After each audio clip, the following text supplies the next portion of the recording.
This city shouldn't exist. It's built on a desert.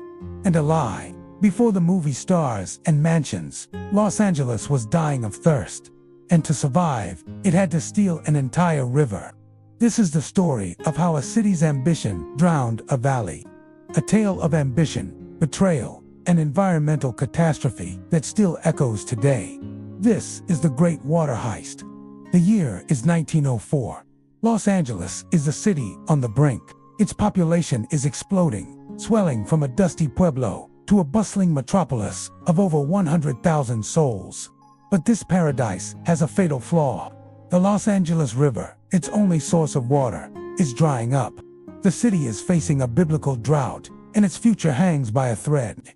Enter two men who would forever change the landscape of California, William Mulholland and Fred Eaton. Eaton, a former mayor of Los Angeles, was a man of vision and cunning. He knew the city needed water, and he knew just where to find it: the Owens Valley. A peaceful farming community over 200 miles away, fed by the pristine snowmelt of the Sierra Nevada mountains. Mulholland was the city's water superintendent, a self-taught engineering genius. He was a builder, a pragmatist, a man who saw problems in terms of pipes and concrete. Eaton had the vision. Mulholland had the skill to make it real. Together, they were a formidable force. Their plan was as audacious as it was deceptive. Eaton, leveraging his inside knowledge, traveled to the Owens Valley. He didn't arrive as an agent of Los Angeles. He came disguised as a simple rancher, a friendly neighbor looking to buy land for a cattle operation. He befriended the local farmers, shared meals with them, and slowly, quietly, bought up key parcels of land and the water rights that came with them. He was buying the lifeblood of their valley right from under their noses. The deception ran even deeper. Eaton convinced President Theodore Roosevelt and the U.S. Reclamation Service that the federal government should sponsor an irrigation project in the Owens Valley. But this was a Trojan horse. Once the government began its preliminary work, effectively freezing all private development, Eaton used his influence to argue that the project was unfeasible. The government pulled out, leaving the path clear for Los Angeles. The city, using the land and options Eaton had secretly acquired, now had a legal claim. The trap was sprung. The farmers of Owens Valley had been betrayed, not just by a man they trusted, but by their own government. With the water rights secured, the real work began. In 1908, William Mulholland stood before an army of 5,000 workers and declared, "If we don't get the water, we won't need it." The message was clear. Failure was not an option. The construction of the Los Angeles Aqueduct was a monumental undertaking, a project on a scale never before seen. It would be a 233-mile-long steel and concrete artery, a man-made river snaking through deserts and burrowing through mountains. The work was brutal and unforgiving. Men toiled under the blistering desert sun, blasting through solid rock with dynamite and digging trenches by hand. They faced cave-ins, explosions, and the sheer unforgiving nature of the landscape. The project pushed the limits of engineering. They developed new tunneling techniques and even built their own cement plant on-site to meet the incredible demand. For 5 long years, the men chipped away at the Mojave Desert and the Sierra Nevada, driven by Mulholland's relentless determination. It was a war against nature, and the human cost was high. But bit by bit, the aqueduct crawled south towards the thirsty city. On November 5, 1913, a crowd of 40,000 Angelenos gathered to witness a miracle. William Mulholland stood at the aqueduct's cascade, ready to open the floodgates. As the first rush of Owens Valley water thundered down into the San Fernando Valley, he uttered his now famous, deceptively simple words, "There it is, take it." The crowd roared. Los Angeles was saved. Property values soared, development boomed, and the city's future seemed limitless. But for the people of the Owens Valley, the celebration in Los Angeles was a funeral dirge. Their river was gone. Their farms began to wither. Their orchards died, and their way of life crumbled into dust. The people of Owens Valley did not surrender their home without a fight. The 1920s saw the beginning of the California Water Wars. This wasn't a war of armies. but of farmers and ranchers armed with dynamite and righteous fury. They saw the aqueduct not as a marvel of engineering, but as a monstrous serpent draining the life from their land. Sabotage became their weapon of choice. In May 1924, a group of men dynamited a section of the aqueduct, letting precious water spill back onto the valley floor. The attacks escalated. They blew up concrete sections, pressure pipes, and whatever they could reach. The most dramatic confrontation occurred in November 1924. A group of armed ranchers seized the Alabama Gates, a critical control point on the aqueduct, and opened the spillway, diverting the entire flow of water back into the now dry Owens Riverbed. For 4 days, they held the gates, creating a standoff that captured the nation's attention. They were portrayed as heroes in their own valley and as outlaws in Los Angeles. The city of Los Angeles, in turn, deployed armed guards and detectives, treating the valley like an occupied territory. The conflict was bitter and personal, tearing apart communities and turning neighbors into enemies. But in the end, the ranchers couldn't win. The financial and political power of Los Angeles was simply too great. The resistance was broken, and the water continued to flow south. The long-term consequences of this water grab were devastating. The once lush Owens Valley was transformed into a parched, desolate landscape. The most tragic victim was Owens Lake, once a sprawling, 100-square-mile body of water, a vital stop for millions of migratory birds. It was completely drained by 1926. What was left behind was not a dry lakebed, but a toxic playa. The lakebed is laden with naturally occurring heavy metals like arsenic, cadmium, and nickel. For decades, strong winds have whipped this material into massive dust storms, creating the single largest source of dust pollution in the United States. These toxic clouds blanketed the valley, causing respiratory problems and poisoning the very air the remaining residents breathed. The city's thirst had created a permanent environmental disaster, a wound on the landscape that refuses to heal. What is the legacy of the Great Water Heist? For Los Angeles, the aqueduct was the foundation of its modern identity. It enabled the city to become the sprawling megalopolis it is today. William Mulholland was hailed as a hero, a visionary who brought life to the desert. Yet, his legacy is forever stained. His masterpiece came at the cost of another community's ruin and an environmental catastrophe. This story isn't just a historical relic. It's a cautionary tale that's more relevant than ever. In an age of climate change and increasing water scarcity across the American West, the same conflicts are playing out again. Cities are looking further and further afield for water, and the fundamental questions remain. Who has the right to water? And what price are we willing to pay for growth? The ghost of Owens Lake is a constant reminder that when we take from nature without consequence, it eventually finds a way to demand payment. The Great Water Heist never really ended. It just changed its form. This is where the story gets dark. Enter Fred Eaton, a former mayor with an audacious, morally bankrupt idea. He knows of a pristine, glacier-fed river in the Owens Valley, 233 miles north. The water belongs to the farmers and ranchers who have lived there for generations. Eaton's plan: to take it, he enlists William Mulholland, the city's brilliant, self-taught water superintendent. Together, they pose as simple ranchers and government agents, buying up land and water rights from the unsuspecting Owens Valley residents. They tell them it's for a local reclamation project, a lie to mask the true, colossal scale of their ambition. They were draining the valley to feed a city that hadn't even been fully built yet. With the land secured, Mulholland begins one of the greatest engineering feats in American history: the Los Angeles Aqueduct, a concrete river snaking through deserts, mountains, and canyons. For 5 years, thousands of men toiled under the brutal sun, blasting tunnels and laying pipe.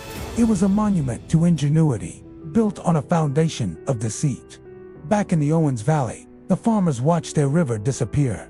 Their crops wither, their orchards die. They see their future being siphoned away, diverted south to fuel the explosive growth of a city they've never seen. They protest, they litigate, but it's too late. The machine is too big to stop. In 1913, the aqueduct is complete. At the opening ceremony, as water cascades down into the San Fernando Valley, Mulholland speaks his famous words, "There it is, take it." Los Angeles had its water. Its future was secured. The real estate boom that followed created the metropolis we know today. But the Owens Valley was left a wasteland, a ghost of its former self. This wasn't just engineering. It was a heist.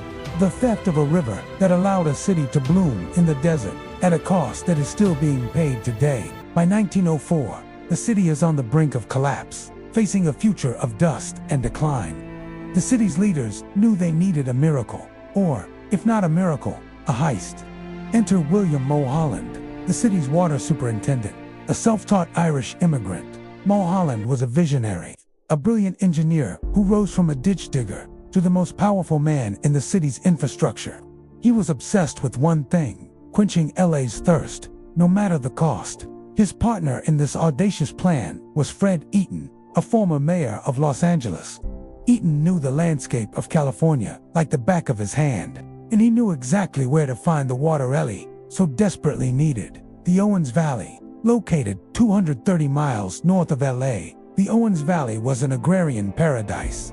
Fed by the pristine snowmelt from the Sierra Nevada mountains, the Owens River nourished lush farmlands and a thriving community of farmers and ranchers. It was everything Los Angeles wasn't: green, fertile, and water-rich. Eaton saw the valley not as a home, but as a reservoir waiting to be tapped. The plan was simple and ruthless: buy the land, divert the river, and pipe it all the way to Los Angeles. This is where the story turns from ambition to outright deception.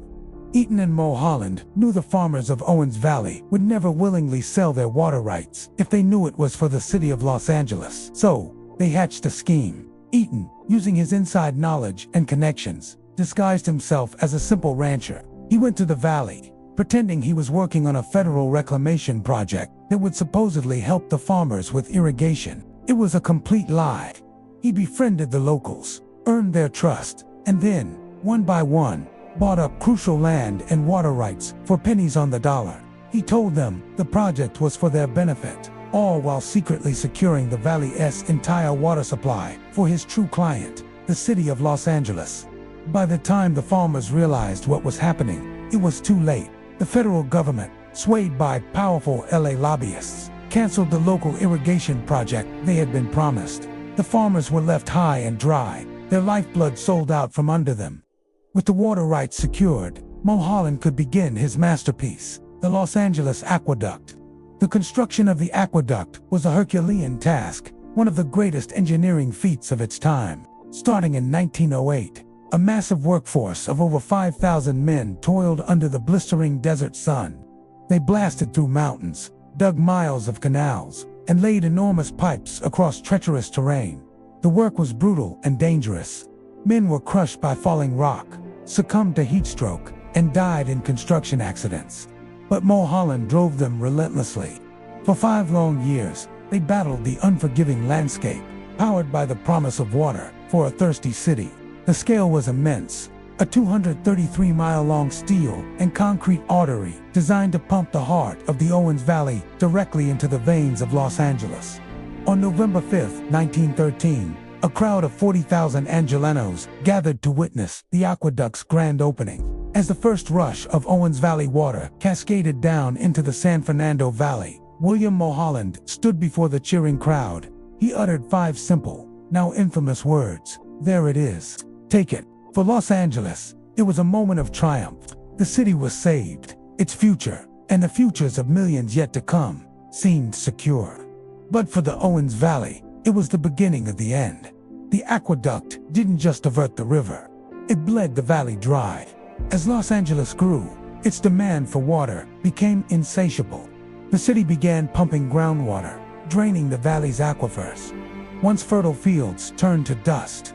Orchards withered and died. The beautiful Owens Lake, a massive body of water at the end of the river system, vanished completely, becoming a vast, toxic salt flat that created the worst dust pollution in the United States. The farmers who had been tricked into selling their land watched in horror as their homes, their livelihoods, and their entire way of life blew away in the wind. But they didn't give up without a fight.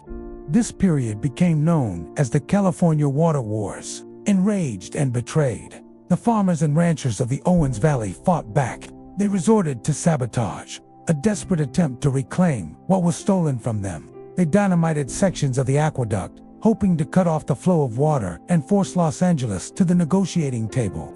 For years, these acts of so-called water war flared up across the valley. The most famous incident occurred in 1924, when a group of armed ranchers seized a key control gate and shut off the aqueduct for 4 days, defiantly letting the precious water flow back into the dry Owens riverbed. They were hailed as heroes by locals, but portrayed as criminals by the powerful Los Angeles press. Ultimately, the farmers' resistance was futile. They were outmatched and outmaneuvered by the political and financial might of Los Angeles. The city sent armed guards to protect the aqueduct, and the valley was slowly but surely crushed. One by one, the remaining farms were bought out, the towns emptied, and the resistance faded. The valley wars were over. Los Angeles had won. The consequences of this great water heist echo to this day. Los Angeles became the sprawling metropolis we know today, a global center for culture and industry, all built on stolen water. But the Owens Valley remains a ghost of its former self. It's a stark, beautiful, but wounded landscape. The dust from the dry lake bed continues to plague the remaining residents, a constant reminder of the price they paid for LA's prosperity. The story of the Los Angeles Aqueduct is more than just a history lesson. It's a cautionary tale about the true cost of progress, about the clash between urban ambition and rural life. It raises uncomfortable questions that are more relevant today than ever before. As cities across the globe face their own water crises, how far are we willing to go to secure our resources? Who wins and who loses in the battle for water? The legacy of William Mulholland is complex. Was he a hero who built a city, or a villain who destroyed a valley? The answer, like the water itself, is not so clear. But one thing is certain. The City of Angels has a dark secret flowing through its veins, a secret born in a desert, from a stolen river. Thanks for watching. If you found this story as fascinating as we did, be sure to hit that subscribe button and ring the bell so you don't miss our next dive into the hidden histories that shaped our world. See you next time.